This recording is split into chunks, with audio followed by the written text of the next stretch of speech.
Hey, how's it going? My name is Rob Turley. I'm co-founder and CDO of White Rabbit Intel, and it's very exciting to be here, and it's been a very exciting kind of venture. All in all, just building this company with my fellow co-founders and my employees. Actually, the VP of Business Development is here with me, it's Jonathan. And so what we do is we actually work in the artificial intelligence space. We're a sales tech company. We are a data as a service company. So it's like, DaaS to SaaS, baby, you know what I'm saying? Like that type of thing. And so what we do is that we actually acquire prospects for sales and marketing companies to become more efficient. So what we do is that we kind of simplify it.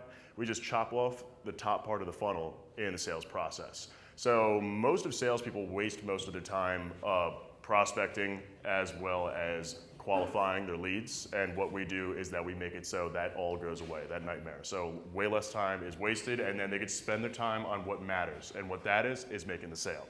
Everybody knows that. So we found a way to basically increase your sales by an estimated 20% using our product as kind of in addition to any current sales softwares or any type of tools that you're currently using. It's not to replace anything, we actually complement anything that's already out there. We love tools, so we want to complement it and make it more effective. So we start out with lead lists just like anybody else does, but we're not a lead generation company. It shows that we pick up the lead lists too, but then we run it through our proprietary software in order to make it something even bigger than that. We use natural language processing as well as cross-referencing with our AI platform in order to essentially get you information that is as specific as the political lean of a company all the way to the quarterly growth, to the current software stack, et cetera, et cetera. So it's otherwise stuff that is not really attainable through basic sales teams or from purchasing leads from anybody else. So we're not a lead gen company. We don't like those guys either. Trust me, you're thinking it, we're just saying it. We don't like them either. But yeah, no, it's been quite an adventure. And we don't really need much. We don't need any funding. We're post-revenue. We're zero debt, zero obligation. We've been around for only 3 months, but we're profited, and it's been going really well. We just need some more clients, and we need to get our face out there more, some more brand recognition. So that's why I'm down here from Raleigh. I wanted to show face, and it's really exciting to be here, and it's a pleasure to meet y'all. So.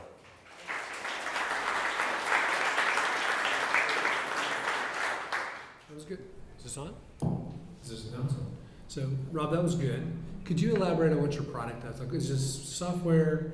Is this humans doing stuff? Tell me about the product. So, most companies use humans, like they outsource them. It's this whole data farm, thousands of people in a building just looking stuff up, right?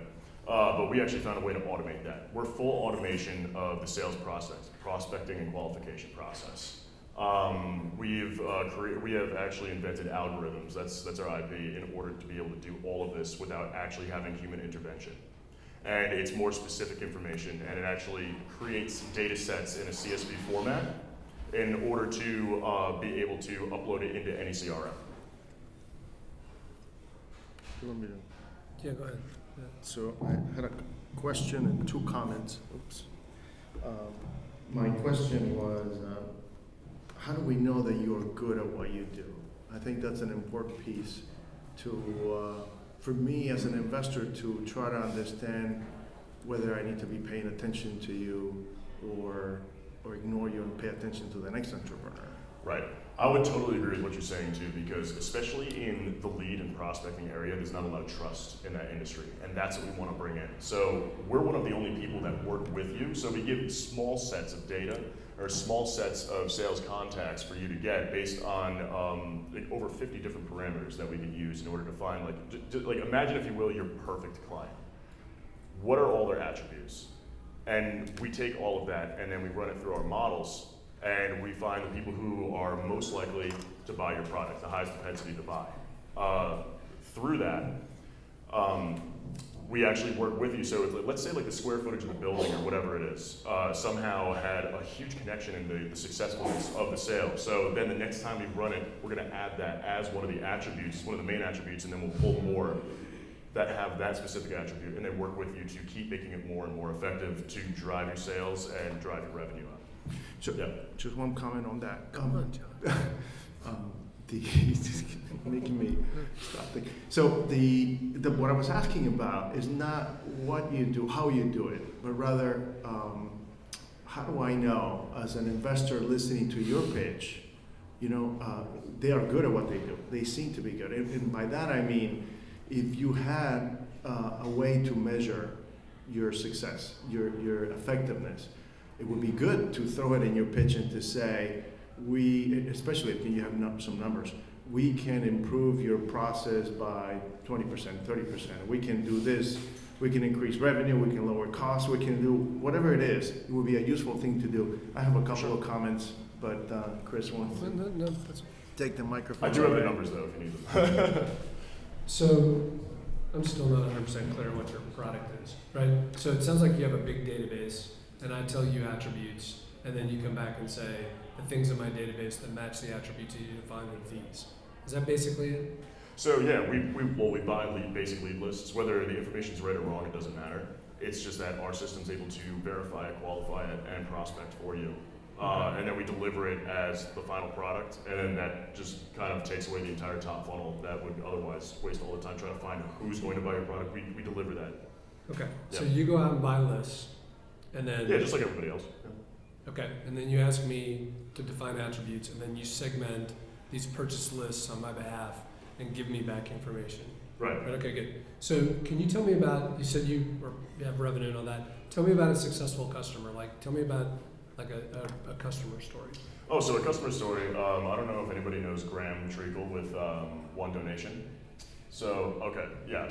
He was at Dig South with us, so we were speaking to him. So he was actually our first use case, and he needed to find people with the highest propensity to give, because he works with the donation. So it's a software that integrates with payroll software in order to be able to donate to different donation platforms based on what the company believes in and what their political lean is and everything like that. And we were the first people to approach him saying, hey, we can actually get all that information. So we've been delivering him and delivering to him and working with him to get him the most effective people to try to approach who are using ADP specifically in order to find the people who would be most willing to use his product that have the highest propensity to give to build his business. Mm-hmm. So your presentation was pretty good. I mean, you're like self-confident person, like you stood and like, and people like Rob, yeah? Rob? You like Rob? Yeah. It's good, right? Okay. That's true. Like, I felt like when you talked, I had no idea what you guys did. And it felt like lots of buzzwords and like sort of phrases and catchphrases. And it's like, I was, if I wasn't on a panel here. So was it good or not? Well, I'm trying to be positive. Okay. Yeah, but like I think that you're a good presenter. The presentation that you gave was really vague and not clear to me, right? Because like, just for fun, after the first 2 minutes, how many of you would say, I understand what these guys do? Okay, so some, right? Not a lot, okay? I would really work hard to crisp up what it is you guys do, because I have 30 salespeople that work for me, right? And after hearing you, it's like, I'm somebody that you would sell to, right? And after hearing your initial salvo, I was like, I would just move on. Can I, You know, can yeah, I add to go that? ahead. Yeah, sure. I guess I'll just throw some rocks on top of you after. No, go ahead. He's kind Oh, of yeah, feel free. barrier. But what I think, I'm not sure you're the good guy or the bad guy today, but I'll try to be nice about it. What I would suggest is three things. And I wrote down this as you were talking, actually, and I could understand maybe a little bit more about what you were doing because you and I were talking before the presentation. But I think Chris is right to a point. Part of it is just that you only have 2 minutes, right? 2 minutes, and 2 minutes is hard. And you right? really have to focus on what you're going to accomplish in 2 minutes. Right.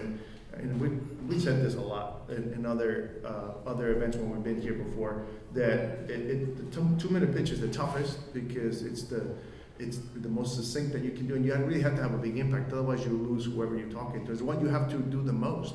You may get up and have a 10-minute pitch with slides, maybe once a month at the most, but you're gonna have the opportunity to do a 2-minute pitch every day of the week, several times, and each one could be a seller, could be an investor. Now, I would suggest you have a much more narrow definition of what the problem is, because like what Chris was suggesting, in getting to the point, like whose problem are you solving?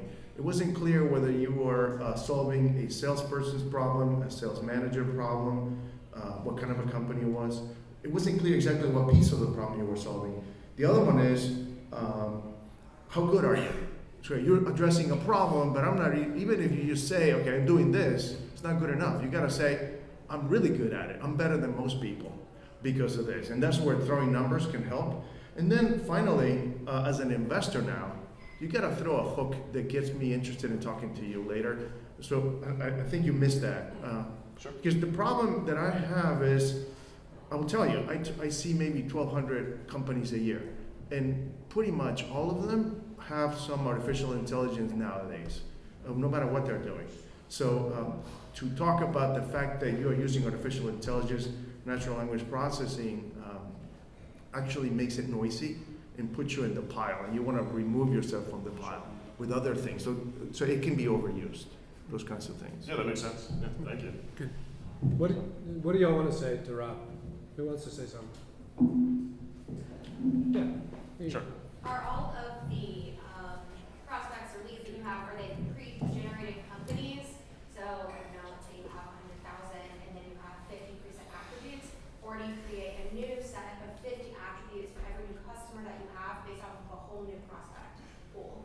Sure, so it's not just 50 attributes. We say we have over 50 attributes because if someone approaches us and needs specific attributes that we have never pulled before, we can actually write the algorithm to be able to pull that. So we don't want to limit ourselves. So it's 50 plus. So we start out with 50 basic, or usually around 12 is what people need specifically to their company. It's just that we have a lot more available, but then we're able to really do anything as long as it's public information.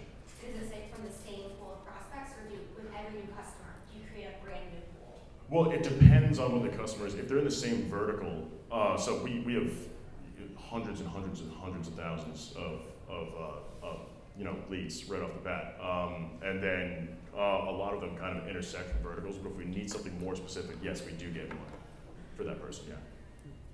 One question I don't know if people have or not is,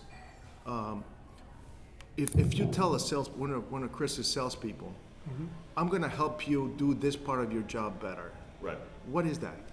Oh, so the prospecting and qualification process, which is, is most of the wasted time, that is basically cut out so you can focus on the sale and not who's trying to buy. So finding people who have the highest propensity to buy is done for you. So they will not have to do any prospecting or qualification at all? They just sit Little back? to none.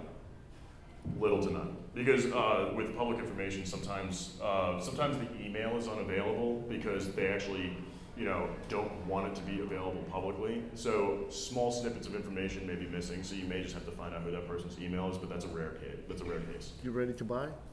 Yeah, I totally don't believe you that you can do qualification for me based on data attributes. I mean, like, the prospecting part, I do believe you. But qualification is, like, incredibly difficult to do. And it's like, I think it's like the most important part of our sales process is qualifying somebody, because our close rate's really high once they're qualified. But, kind of identifying whether or not they're qualified is really, really difficult. And it's actually one of our competitive advantages that we're good at it. So like, I think delivering a qualified prospect list, I don't believe you, which is a way of saying, if you could prove it to me, I might buy it. Right. But that goes into our value proposition is that we only have a success-based model. If what we do doesn't work for you, you don't pay us. Otherwise, it's a 3% success fee. So all of the revenue that success that closed sale makes, we take 3%, and then otherwise our services are free. Right. Yeah. So I think 2 minutes is like brutally hard, and it's very complex yeah. And so I think that one of the things that a lot of times our guys get like less than that, right? And how many of y'all took rhetoric any time in your life, right? Does anybody remember ethos, pathos, logos? It works.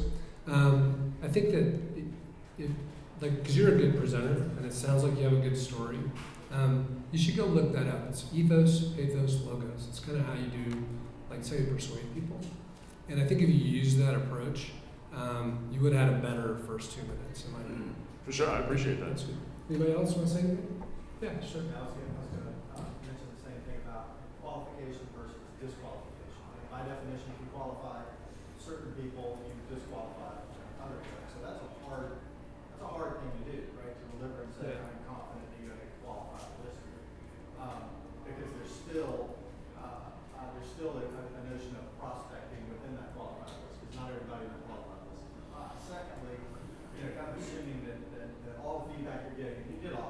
Yeah. All the feedback you're getting is with positive intent. Consider, like you said, the story. Right? Somebody asks me for an elevator pitch. Here's what we do, and we may get a client story. Sure. Here's what we did for that client. Here's how they delivered. Here's the time we saved. Here's the money we saved. Right? And consider kind of telling it in a story fashion, because people love stories. So while you're here, like, who do you want? Who do you want as customers? What kind of companies do you want as customers? Or is it companies like? Oh, I said we are DaaS to SaaS. Yeah. So data as a service to software as a service. Yeah. SaaS is our main target, So although you we want can SaaS really work in companies. any vertical. Right. That's the thing. But we're targeting SaaS for now, and then we want to branch out from there. But if someone comes and approaches us, yeah, we can work with you. Right. So you want a SaaS company, right? Are there? Well, we're a DaaS company. No, I understand that. I'm Yeah. asking about who your targets are. Yeah, SaaS company. Yeah. And so, are there companies that are too small for you? What? Like targets? No. Okay. Good. So if you're a SaaS company, you need data, right? Right. For sales, data for sales. So another thing that sometimes helps when you are doing an elevator pitch, sometimes the product is just too young. I mean, you've been working at this for 3 months, right? So I'm surprised you actually have customers Yeah. in 3 months. So one thing that helps in an elevator pitch like that is to establish credibility, to say, yeah, these guys can do it. Talk about your team. Maybe there's something in your team, I'm sure that there's a lot in your team, that can shine and say, yeah, this is going to enable, these guys are going to do okay. These guys are going to build it. I believe that they're going to do it. And maybe it's who they are, where they've been, whatever credentials you have. Sometimes that can be a great tool that you can use when the company is so young that your product is new, when you don't have a whole lot of customers, when you don't have a whole lot of metrics to use. For sure. Yeah, we have 5 clients, 2 partners so far. It's been going really well. So That actually, would have I'm been great curious. to say. Yeah, Yeah. it would be. That would have been great to say, man. 3 months, 5 clients, 2 partners. Yep. So We're off to a good start, right? I mean, that would have been. I would have said that. Either you're really, really fast and efficient in building this and getting customers, or you've been working for a long time before. When you're so fast, then I start to question whether you actually are good. You're right. So Right. you gotta erase that question from my Yeah, for us mind. to prove like our actual how good we are is just that people need to work with us. That's why we have that value proposition that we have, because it is data. It's not tangible. We can't show people. And also, when we license that data to our clients, they do not want other people to see that specific data for them. They don't, because that's their selling point. That's what they do. They don't want their competitors to see it. So it's really hard for us to do that. That's one of our difficulties. Like you were saying, it's one of our hardest points right there. Mm. It's like, well, can you show us? It's like, well, no. Right. And it's like, oh, well, can you give us a sample for us? It's like, that's what we do. We have to charge you. Like, you have to sign we don't charge you, but you have to sign the agreement and kind of get set up with us that way. We will prove it, and if it doesn't work, don't pay us. It's that simple. Way to go, Rob. Yeah. Good. Yeah. For sure. Thank you so much.